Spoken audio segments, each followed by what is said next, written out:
H side, where Azael is standing by with Immortals top laner. Thanks, guys. I'm here with Huni, and congratulations, first off, a huge series win over C9. And I've got to ask you, a lot of people are obviously prioritizing tanks so heavily still in the top lane, and you come out with 2 Echo games, a Riven game, building full DPS. Do you feel that's the proper way to play, or is it just a play style thing? What do you feel? To be honest, like, I don't. It's not I don't like tank champion, but still, I think tank champion. There's a lot of patches from getting nerfed, and then like something, especially Black Cleaver is like getting buff as well at the same time. That means like it's gonna be actual doable carry top champion.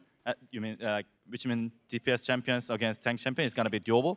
And then like a lot of regions is still playing like something like tank. To be honest, most of the team is playing tank champion. So for me, I'm trying to do something like with damage champion because obviously I'm better to play, damage champion. But of course, I can play tank champion. I just figure out, and then it just a situational. Cool. So now with the mid-season update, obviously a really big change to the game. A lot of people are focusing dragons very heavily. There's the new Rift Herald. Are you enjoying the changes? Do you feel like it's mixing up the meta and the priorities in competitive play a lot? Yeah, there's a lot of changes from like Rift Herald and Drake. First of all, like Rift Herald is for really, really good into just one person as a top laner because like that buff make me really sad when enemy has when enemy top laner just got that. Like I actually want to cry because like this is not impossible to just stay on the living lane. So it was kind of hard, but still we execute really well. And Drake is gonna be really amazing because they just change a lot, and then it's like stacking, and then it's so effective at late game. So I think it's gonna be like more important than before. So it's gonna be like really slow-paced game. And so going into this split, you guys didn't have the finish that you wanted last time around. Obviously, a great start here against Cloud9. How are you feeling about your chances this time around? Sorry? How are you feeling about your chances in Summer Split? How do you guys think you'll do? I think we're gonna be like pretty high places again because we have done it like really good and really well last season as well, and then we're practicing really well. And then I don't see like some teams like super good, so I think it's gonna be good. It's gonna be for us.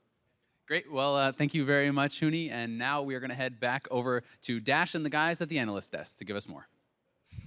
Thank you very much. Huni, confident as ever there in that interview. But of course, with this best-of-3 format, we're probably going to see more instances of Immortals being challenged since there will be just more opportunity, more games for that to happen. And already, if you consider that they had this victory over Cloud9, 2-1, they have as many losses in the regular season so far as they did in the last split. But overall, Immortals kind of taking it to Cloud9 there at the end and picking up this series 2-1. Yeah, I mean, it was a very tight series the whole way through. Almost every single game, either team could have taken it if a couple of things had gone a little differently. So one of the highlights so far this season, definitely. All right, and so if we're going to go ahead and walk through this game, I mean, as you mentioned already, it was a lot of back and forth. We did see a pretty early lead established by Immortals. We saw a couple early kills go over to Reignover in the top lane, Huni being the beneficiary of a couple assists. If those were kills, maybe the game would have gotten a little bit out of control, but the Riven pickup there, kind of rejecting that tank meta, taking the Riven into the Trundle. Thoughts on that? I think Dire should take this one because he's been in that top lane situation before. So the situation where Impact was his lanes pushing, and it doesn't matter which champion it is, Riven, tank, you're gonna die 2-on-1. You can't.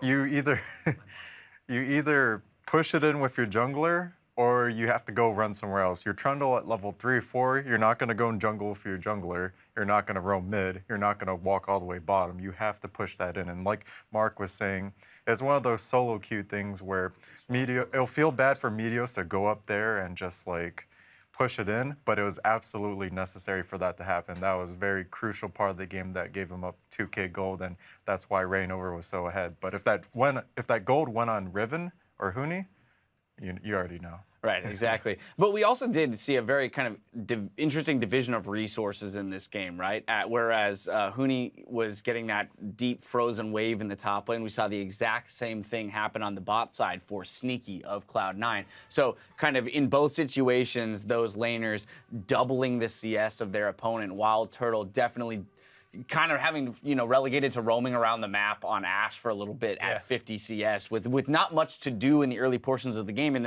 And to a degree, that's kind of why we did see such a closeness in the game, as both teams were doing their best to play around the strength of their carries as they developed throughout the game. I think what Dyer said about Huni not being able to pick up those kills was a big part of it.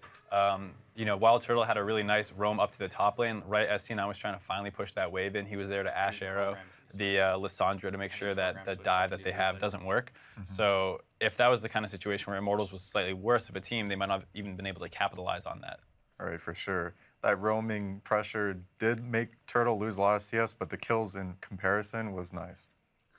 All right, well, let's work through the game. We do have some replays that we want to run through. Hopefully our monitor will be friendly with us and swap over, as we call them, up. 33 minutes into the game, we had a 4-for-1 in the top lane. C9 picking this up again off of, really great recognition of Jensen, seeing that, like, hey, I can make this flank happen, playing around that ultimate of Ashe. But again, we also did see kind of the Wild Turtle suffering, hurting for damage, because Alessandra's in your face as an Ashe and you can't even do 60% of his health in damage. Yeah. That's a terrifying prospect. Yeah, the other thing too was Huni tried really hard to interrupt the TP and just couldn't get there in time. So you saw he was like in between two turrets and had to run all the way back up to get involved in that fight. And even though it was kind of like front line melting back line, the thing was the Lucian was just so much stronger than the Ashe at that point that Lissandra's like, whatever, just take it. It just feels like a lot of these mistakes where there's just like these slight missteps and the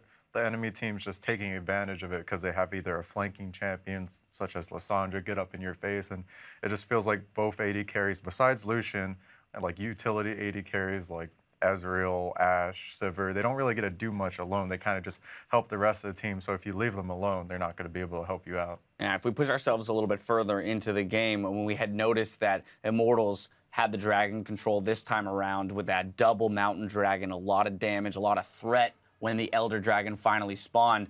And we'll pull this up. We're going to watch out as Cloud9 sound full. We're going to get a listen in on comms as Meteos comes up with that clutch steal on the Elder Dragon to save them from what would have been the end of the game probably there, if not. I don't have a word. I don't have a word. We have this. Go. I got it. Let's do it. Yeah, I mean, sounds a little chaotic there, but it can't be understated how big of a steal that was. Both Sneaky and Jensen had gotten out of that fight with 10 health, and if you have that burn, they're done. That's both your carries dead, and they can just run up mid, probably just end the game right there. So that was game saving. Yeah, what would have been 225 true damage, taking over 3 seconds with the 4 dragons plus the Elder Dragon. It just is an insane amount of damage to negate, and then you also add a little bit of true damage for yourselves, kept Sneaky alive, let them get out of it in that moment. So absolutely clutch steal coming from the jungler, returning to the LCS stage. Yeah, it really, really opened the door for the ability to come back, although some unfortunate stuff did happen. Right, so let's get to that then, because at 39 and a half minutes of the game, Immortals, they pick up an ace on what looked to be a pretty solid engage for Cloud9 here, but Sneaky uncharacteristically going a bit ham here, overextending and putting themselves into a sticky situation. It starts really slow with Trundle basically tanking almost all the damage, but then Sneaky loses his mind here, tries to finish off the Ashe, and just runs right into all the Victor damage, gets insta-burst. By the time Jensen gets in, the fight's mostly over. Sure, he cleans up 1 kill, but I mean, when your biggest portion of your team's damage just insta-dies at the start of a fight, it's game over. And there's a little bit of a chase down here as they clean up the last couple kills, but it was really all just about that Sneaky mispositioning. Same. Yeah, right, exactly. Well, which is unfortunate because, again, as we mentioned, it's so rare to see that kind of a mistake coming from him. Unfortunately, it did come at that late game stage where that just a singular mistake can cost your team the game. Immortals capitalizing on it very well. The person who did just that was Pobelter, who will be receiving our player of the game for this one. On that Victor, I mean, his ultimates, damage dealt to champions absolutely through the roof. Jat mentioned that with the changes now that the tick of the damage on the ultimate is so much higher, he definitely, the controlling of that Chaos Storm, pretty key in a lot of these fights. Yeah, I think he was one of the biggest members in helping snowball the game, actually. You would have thought it was Huni, but it was a lot of Pobelter like shoving people off turrets and setting up these situations through just getting a lot of burst damage down. So it was a very impressive game by him. Yeah, every time there was a crucial moment, he landed a 4-man crucial middle. If C9 chased too far, he was there to be the wall to stop them and just put down that solid damage to just keep the team together. That's going to pretty much do it for Cloud9 versus Immortals. Immortals going up 2-1 over Cloud9, getting that first victory of the split for them. We've got one series in the book, but stick around. There's another coming your way right after the break with Team Envy taking on Team Liquid. We'll be right back. It's 3.5. It's great initiation. That's the hit, the piercing light immediately through Adrian with the follow-up damage, and the rest of the team along with Sneaky's damage now is crushing. Cloud9 is lasting through this fight somehow, and that's going to be a kill onto Huni. They finally take down Meteos, but it leaves enough Cloud9 members up to continue the fight. They see Huni up top, they give him so much respect. Jensen's going in! Oh, he actually gets in Meteos with the smite down on Elder. He stops the 4 elementals from being huge for Immortals and the rest.